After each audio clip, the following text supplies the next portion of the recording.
Bonjour chers téléspectateurs et bienvenue sur la chaîne ASTV, Africa Startup TV, la seule chaîne qui vous fait vivre l'entrepreneuriat sous une autre vision.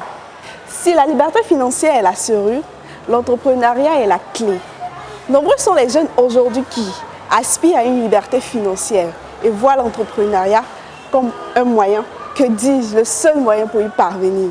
Certains délaissent même les études pour pouvoir mieux se consacrer sur le business et d'autres arrivent à concilier études et entrepreneuriat. Parmi ceux-ci figure notre invité du jour, jeune étudiant, entrepreneur dynamique et surtout très courageux qui, dès son plus jeune âge, s'est efforcé d'une liberté financière et est arrivé à transformer son amour, sa passion en une source de revenus.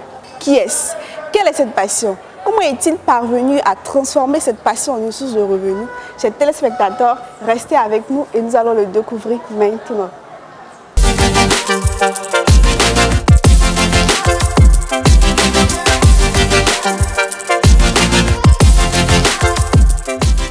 Hello chers amis, merci de suivre la chaîne ASTV. Merci de suivre l'émission Entreprendre, la seule émission qui vous mène au cœur de l'entrepreneuriat. Aujourd'hui, nous avons l'honneur de recevoir M. Chris Digbey, jeune leader dynamique, assoiffé de liberté financière, celui-là même qui arrive à concilier études et entrepreneuriat. Alors, chers amis, restez focus car nous allons vous amener dans l'univers culinaire. Bonsoir, M. Chris Digbey. Bonsoir, madame. Comment vous allez? Oui, je vais bien et vous? Merci d'avoir, je vais très bien. Merci d'avoir accepté notre invitation. Pas de quoi. Nous sommes très heureux de vous compter parmi nous ce soir. Alors, ma première question, c'est de savoir qui est M. Chris Digbey? Bon, de base, je suis un élève, un étudiant, à vrai dire, en licence de mathématiques informatiques à l'université Félix Houphouët-Boigny. Et en dehors de ça, je suis aussi propriétaire d'un restaurant, d'une chaîne de restauration plutôt. Une chaîne de restauration qui opère principalement de les écoles, mais on va avoir le temps d'en discuter. Okay. D'accord, merci pour votre présentation. Alors, j'aimerais savoir maintenant, pourquoi vouloir d'une liberté financière aussi tôt?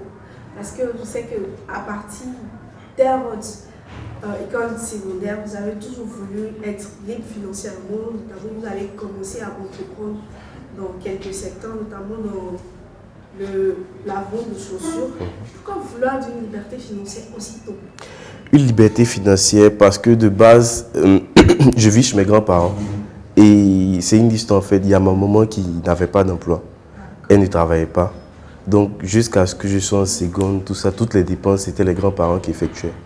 Donc ce qui a fait que ça m'a poussé à chercher mon propre argent. Et puis la première motivation aussi, c'était de trouver un emploi à ma maman. Donc c'est de là que j'ai commencé avec la vente de chaussures, tout ça. Donc ça me permettait d'acheter mes habits, en fait d'acheter ce que je voulais, quoi. J'étais plus obligé de demander de l'argent. Donc ça me permet un peu d'être libre, comme tu l'as dit. Et on a continué avec la restauration qui est la gérante maintenant. D'accord, très intéressant. Donc cette soif de liberté financière vous a conduit à créer le restaurant Iba, le restaurant. Maintenant, comment vous êtes venu cette idée de créer ce restaurant? Bon, l'idée de créer un restaurant, c'est que, en fait, j'ai un ami qui me disait qu'il a son papa qui cuisinait. Donc je me disais, mais est-ce que donc les garçons aussi font la cuisine? Donc après ça, je suis parti apprendre un plat. J'ai appris à préparer chez un oncle, il est très fort. Donc lorsque j'ai appris le plat, je suis venu à la maison, j'ai testé, tout le monde a aimé. J'ai refait encore, tout le monde a aimé. Donc automatiquement, mon côté truc s'est activé, il dit, mais ici, il vendait. Donc j'ai commencé à vendre dans le bureau de mon grand-père, tout le monde commandait là-bas. Là, j'étais encore en terminale. Donc dès que j'ai eu le bac, j'ai lancé un business de vente dans mon école même. D'accord, donc vous avez commencé à l'école et comment c'est devenu un restaurant? Comment c'est devenu un restaurant? Bon, on vendait de base en 2020, on vendait au lycée classique. J'avais un stand, vu que c'est là-bas que j'ai fréquenté, donc dès que j'ai eu le bac, j'ai demandé un espace où je cuisinais à la maison, dans les takeaways là, et on venait vendre chaque midi. Donc j'ai fait ça jusqu'à 2020, 2021. Et puis qu'est-ce qui s'est passé? Il y a un truc aussi, c'est que l'année passée, j'ai eu un prix. Donc tout ça m'a poussé un peu. J'ai eu la chance de représenter la Côte d'Ivoire au prix du meilleur jeune entrepreneur africain, Afrique du Sud. Donc il y a ça. Et puis après, il y a la famille aussi qui m'a aidé, il y a ma maman qui gérait. Donc c'était un petit truc familial, quoi. D'accord. Je dois arriver jusqu'au restaurant, voilà. Donc de nourriture emportée, l'année passée, on a dû faire un déménagement, donc j'étais obligé de me trouver un local. C'est de ça, cette année, le 10 septembre, on a ouvert un restaurant physique.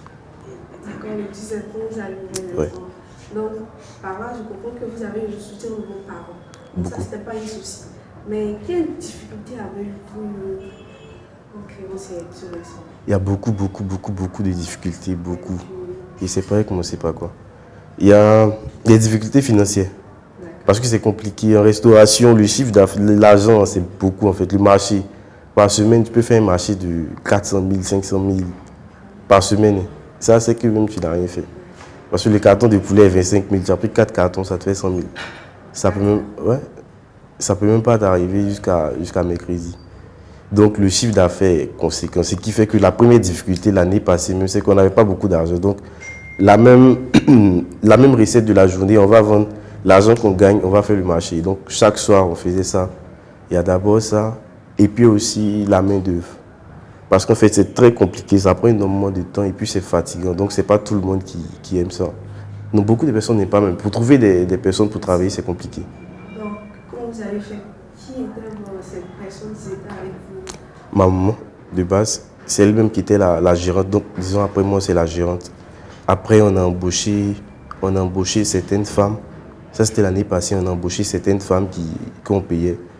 Et cette année, on prend maintenant des stagiaires d'école de formation en cuisine.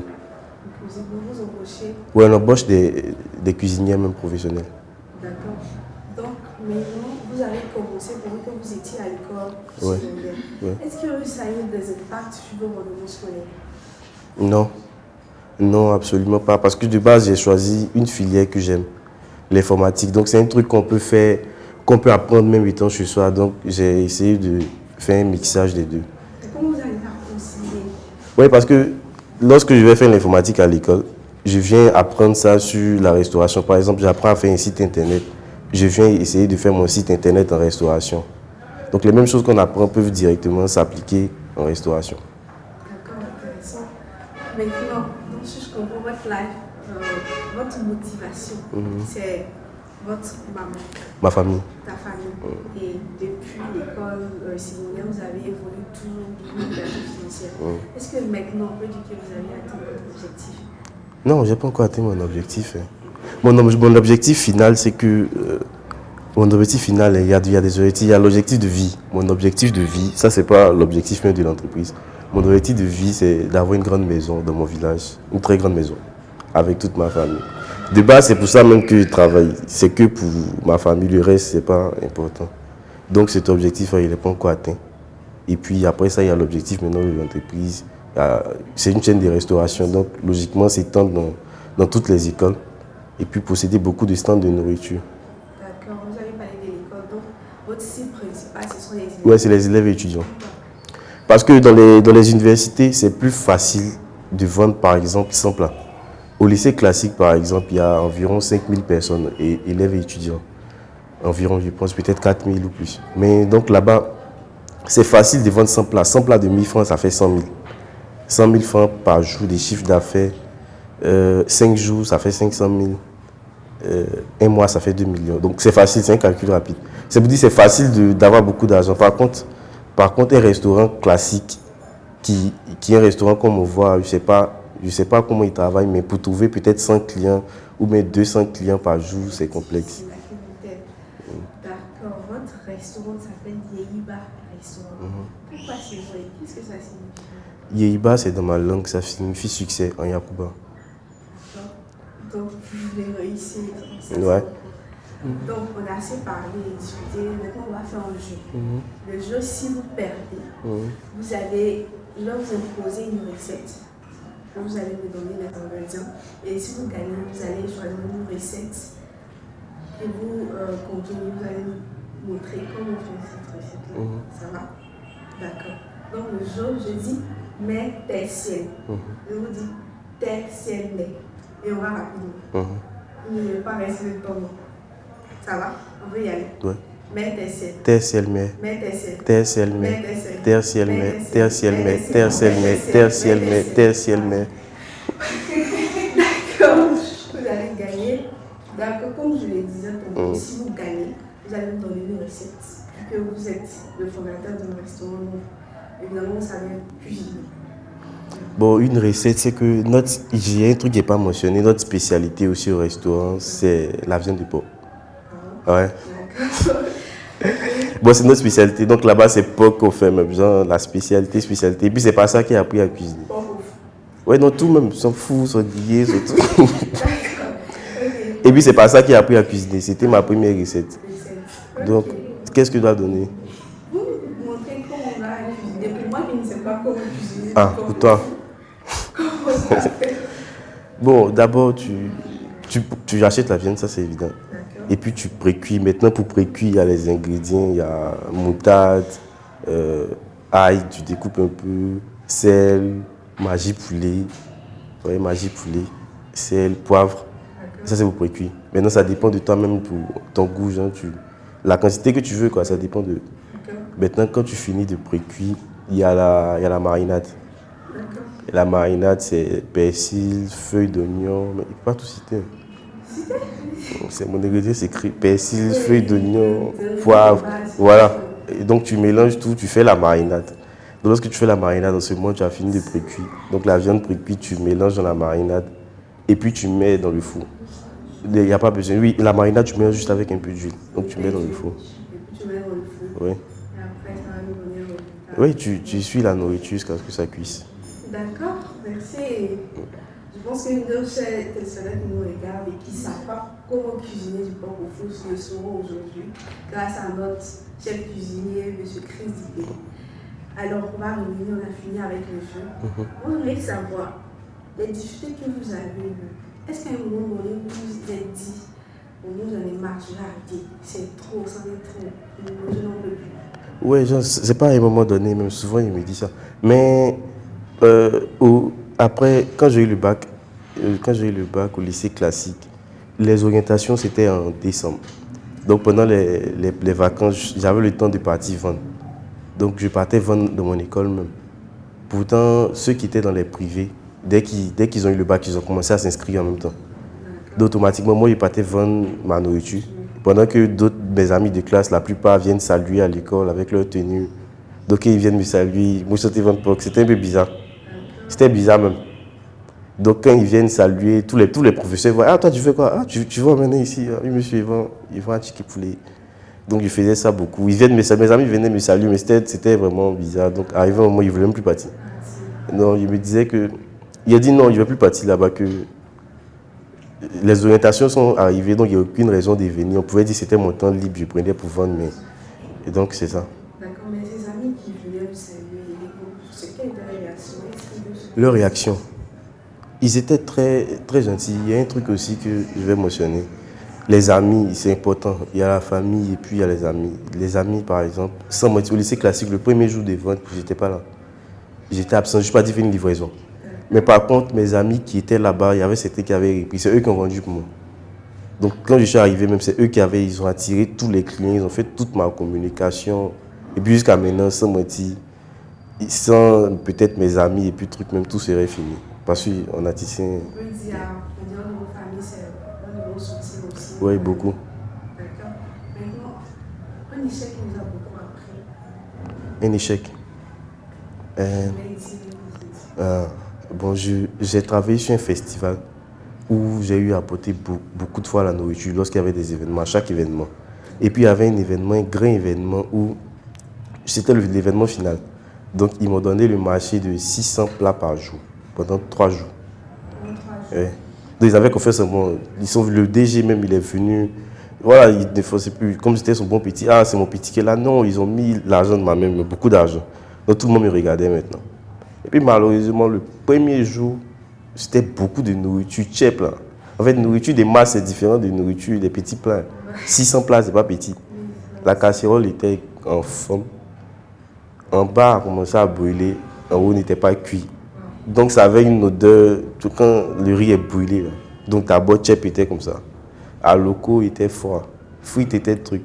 Oh, c'était un festival. Donc, il y avait, je suis parti livrer là, il y avait les bénévoles, une centaine de bénévoles. Ça avait livré ça comme ça? Oui, tout le monde se plaignait. Donc, il s'était bâché. Je dis, voici là-bas, c'est lui qui. Donc, c'était compliqué. Puis là, on se moquait même pas des gens même avec qui, des gens qui ont déjà mangé la nourriture. Ils se moquaient, ils riaient.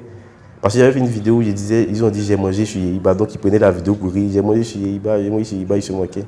C'était compliqué. Qu'est-ce que vous avez senti à ce moment-là? Ça me faisait mal. En clair, ça me faisait mal, mais bon, c'est passé. Et qu'est-ce que vous avez appris de ça? Bon, moi, j'ai continué, je ne me suis pas arrêté. Non, absolument pas. Maintenant, la question souvent est, pour vous, est-ce qu'on peut entreprendre avec zéro? Entreprendre avec zéro. La réalité, si je dois répondre rapidement à la question, je vais dire non. C'est pas possible d'entreprendre avec zéro. Pour moi. Pour moi, c'est pas possible d'entreprendre avec zéro parce qu'on n'a pas zéro quand on entreprend. Par exemple, j'ai commencé avec 30 000. Avec 30 000 francs. C'était les 30 000 francs pour faire le marché. Bon, on peut dire c'est tout ça qu'on appelle zéro. 30 000, c'est pas beaucoup. Mais j'avais pas que 30 000. J'ai utilisé le gaz de la maison, les casseroles de la maison. Comme j'ai dit, mes amis ont fait ma communication. Donc c'est pour dire, même si j'avais pas beaucoup d'argent, il y a beaucoup de choses à côté, beaucoup de facteurs qui influencent. Par exemple, tu ne peux pas te lever si tu vas entreprendre avec zéro et puis vouloir que ça marche. Il y a peut-être ton ami qui va faire ta communication gratuite parce que tu as de bons liens avec lui. Or, tu aurais pu payer cette communication. Mais en fait, ce qu'ils disent qu'on peut entreprendre avec zéro pour eux, c'est de ne pas attendre à voir la totalité de ta somme. Toi, d'abord, tu es un investissement. Te lever, aller vers la chose, c'est déjà un investissement. Donc, pour eux, on n'est pas obligé d'attendre à voir toute la somme. Entreprendre avec, bon, dans ce sens, l'entreprendre, c'est ce que je fais ça tout le temps. Même il y a un truc que je n'ai pas dit. L'inauguration de mon restaurant. J'ai trouvé l'argent de la caution, mais il n'y avait pas l'argent pour faire marcher rien. Donc j'étais là, j'ai fait un mois sans utiliser le local. Le magasin coûte cher. Donc un mois, j'ai perdu un mois de ma caution. Donc je me suis levé, j'ai dit je vais faire l'inauguration le 10 septembre. Il n'y avait pas d'argent, même 25, il n'y avait rien chez moi. J'ai dit c'était le 10 septembre, c'était un samedi. Lundi, mardi, mercredi, jeudi, il n'y avait rien. Bah, quand tu m'appelais, elle dit mais tu comptes quoi? Et puis tu dis bon, je vais faire mon inauguration. Donc tellement que je croyais mon truc le jeudi, elle-même m'a appelé, elle m'a fait un dépôt de 200 000. J'ai fait mon marché le samedi. Non, oui, c'est le vendredi, j'ai fait le marché. Pourtant, j'avais déjà commencé ma communication au moins 3 semaines avant. Je vous dis, le 10, moi, j'ai fait mon inauguration. Le vendredi, elle m'a fait un dépôt. J'ai fait mon marché le samedi, j'ai vendu plus de jours d'inauguration, plus que. Et lui a remis son argent le même soir. Donc peut-être qu'il y a ça aussi. Mais pour ça encore, c'est pas zéro parce qu'il faut qu'elle ait eu confiance en moi. D'accord, mais on n'a pas attendu à voir toute façon, vous êtes venu à nous. Il y a un soutien extérieur qui est important. D'accord, ok. Donc on retient, dans ce sens, on peut entreprendre avec zéro. Ouais. Après, il y a l'effort qui est là. Il y a beaucoup d'autres facteurs qui influencent. D'accord, donc, M. Chris, à terme de cette émission, là, je vais vous demander quel conseil vous donnez à ces jeunes qui veulent entreprendre. Bon, pour moi, le meilleur conseil de mon expérience que j'ai actuellement, c'est qu'il y a les mêmes facteurs. Bon, moi, c'est ce qui me permet d'avancer. Et la famille, les relations. Si, aujourd'hui, je suis pas au restaurant, mais là-bas, c'est ma maman qui a fait toutes les commandes pour moi.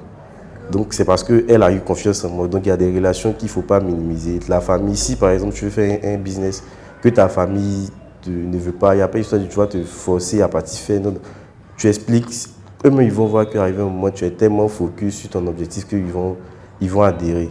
Et puis, c'est mieux. C'est mieux que de vouloir faire un truc où tu es seul là-bas, tu t'entêtes à vouloir faire. S'ils ne te comprennent pas, tu expliques. Il arrive un moment, ils vont comprendre forcer. Ils n'ont pas compris une fois, tu fais 2 fois. Jusqu'à la 100e fois, ils vont comprendre qu'ils ne peuvent rien te dire.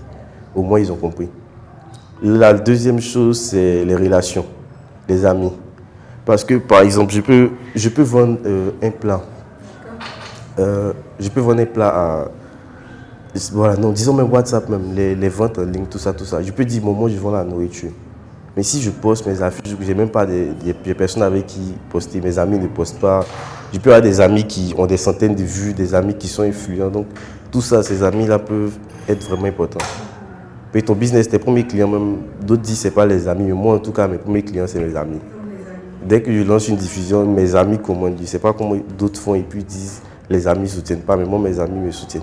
D'accord, intéressant. Et donc, quelle est la citation qui vous a convaincu? Votre citation? Ma citation, Si vous en avez, non. à vaincre sans péril, on triomphe sans gloire. C'est le site de Pierre Corneille. À vaincre sans péril, on triomphe sans gloire. À vaincre sans péril, on Oui. triomphe sans gloire. S'il n'y a pas de difficultés sur ton chemin, là, tu ne peux pas triompher. Si tu es parti tout droit, tu ne pourras pas triompher avec gloire. Pourtant, si tu as bataillé, On ne peut pas réussir non, sans oui. difficulté. S'il n'y a aucune difficulté, tu ne peux pas être content. Il n'y a aucune oui. D'accord, merci. Et maintenant, votre mot de fin. Un mot de fin. Votre mot de fin. Nous sommes à terme. Soyez votre mot de fin. Faites ce que vous voulez, entreprenez. N'attendez pas quelqu'un. D'accord, c'est sur ça que nous allons nous arrêter. N'attendez pas quelqu'un si vous voulez entreprendre, levez-vous et faites ce que vous voulez. Alors, chers téléspectateurs, merci de nous avoir suivis. Et nous vous donnerons le premier numéro de Entreprendre la semaine prochaine. D'ici là, prenez soin de vous.